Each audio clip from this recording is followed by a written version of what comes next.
Assalamualaikum warahmatullahi wabarakatuh. Bismillahirrahmanirrahim. Alhamdulillah, bertemu lagi dengan Syekh Jati Channel. Pada kesempatan kali ini saya berusaha menjawab pertanyaan dari sahabat Syekh Jati atas nama akun Sukardi Jabar Khan.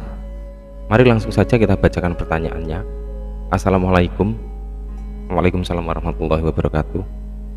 Sebatas share, di dalam keadaan mau tidur, posisi zikir nafas, lalu dalam keadaan bawah sadar, saya berada di dalam suatu tempat yang belum ada apa-apa.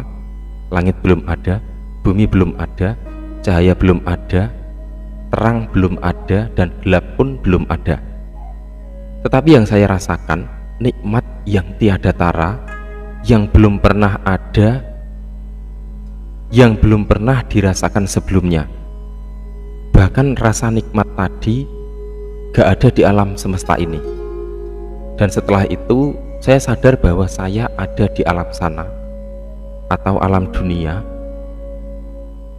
dan saya menggerakkan badan kita. Lalu saya sadar kembali dari posisi tidur saya yang sebenarnya belum tidur seutuhnya. Dan waktu saya sadar itu yang terasa gak enak, gak nyaman, seperti apa yang dirasakan di alam ini. Sangat-sangat berbeda apa yang telah dirasakan sewaktu saya berada di alam bawah sadar saya tadi. Tolong terangkan Syekh Jati perihal yang saya alami itu. Terima kasih buat Syekh Jati, terima kasih buat semuanya. Wassalam.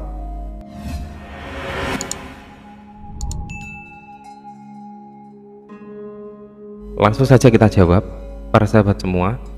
Menurut aku ini adalah pengalaman yang sangat bagus di dalam memasuki alam batin. Mengapa aku katakan demikian? Karena ini merupakan salah satu contoh di mana seseorang mampu memasuki alam batin ke dalam diri, bukan alam batin keluar diri. Inilah yang sangat penting, kondisi dimensi, terutama untuk mengawali perjalanan kepada ruhani yang sesungguhnya atau spiritual yang sesungguhnya, sehingga akan ada tuntunan yang jelas di dalam mengenal ketuhanan. Di dalam salah satu hadis dijelaskan, barang siapa mencari Tuhan keluar dari dirinya sendiri, maka dia akan tersesat semakin jauh. Inilah spirit, tergeraknya semangat mencari jati diri dengan jalan mengenal diri, seperti yang sudah disarankan di dalam hadis Nabi Muhammad SAW. Ini akan sangat menguntungkan di dalam perjalanan spiritual kita. Silahkan ikuti video ini sampai selesai.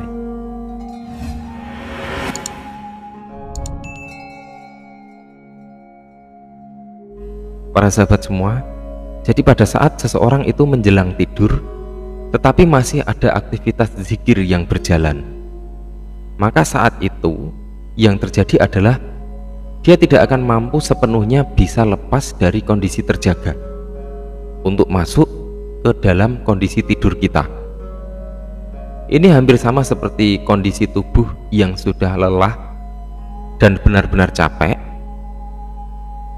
ingin beristirahat, akan tetapi kondisi diri batiniahnya tidak tenang, pikiran kalut, hati resah, dan lain-lain, sehingga kesadaran kita tidak bisa mengikuti untuk beristirahat. Para sahabat semua, mungkin dari proses tersebut secara fisik,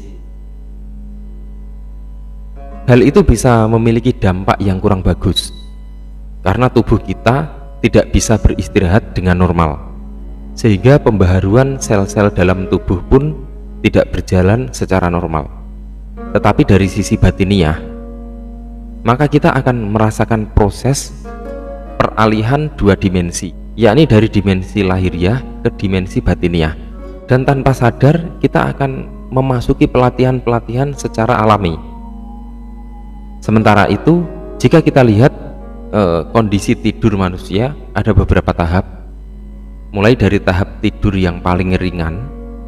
Pada tahap ini kita masih mengalami setengah sadar, kemudian tidur yang lebih dalam, dan selanjutnya tidur yang paling dalam. Kemudian pada peralihan tahap tertentu, manusia bisa mengalami mimpi, yaitu pada tahap tidur yang hampir nyenyak atau hampir terjaga. Pada tahap inilah mimpi terbuka. Jadi sebuah mimpi atau sebuah pengalaman batin yang dalam akan bisa hadir ketika terjadi lompatan di alam tidur yang paling dalam, ataupun terbangun dengan cepat, sehingga di situ sisi batin dan organ lahiriah tidak senada, tidak sama-sama, sehingga saat itu bisa terbaca dimensi mimpi pada diri manusia. Jika saat itu perjalanan hidup kita baik, insya Allah gambaran sebuah mimpi akan baik. Dan sebaliknya, jika perjalanan hidup kita kurang baik, itu pun akan terpantul juga sama ke dalam dimensi mimpi kita. Jadi kita tidak perlu bingung jika hidup itu memang tak seindah mimpi. Demikian pula mimpi tak sebahagia hidup kita, karena sejatinya hidup adalah sebuah perjalanan mimpi yang dikehendaki oleh Allah Subhanahu wa Ta'ala.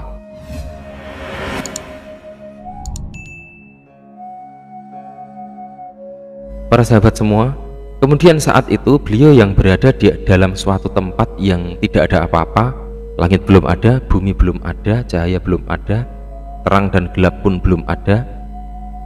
Sepertinya saat ini adalah saat di mana manusia memasuki alam rasa atau rasa atau rahasia itu sendiri. Alam ini sangatlah dalam, tiada makhluk halus manapun yang mampu memasukinya, karena rasa atau rasa itu adalah rahasia itu sendiri.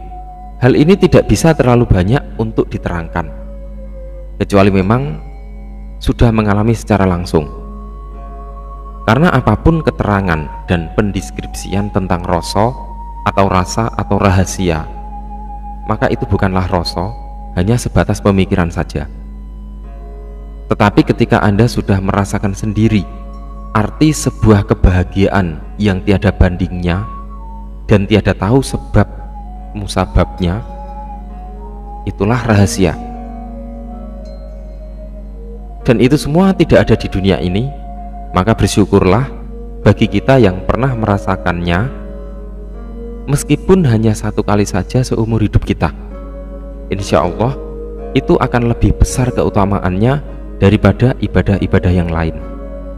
Dan perlu kita ketahui bahwa rasa bahagia yang tersampaikan itu adalah hanya sebagian kecil dari kedalaman sebuah rasa atau rahasia itu sendiri, karena masih banyak lagi yang bisa diungkap, masih terlalu dalam untuk kita gali tentang rasa tersebut. Seperti ungkapan yang menyatakan, apakah kita cukup pandai untuk memisahkan air laut dengan rasa asinnya? Karena setiap air laut itu pasti terasa asin, tiada dapat dipisahkan.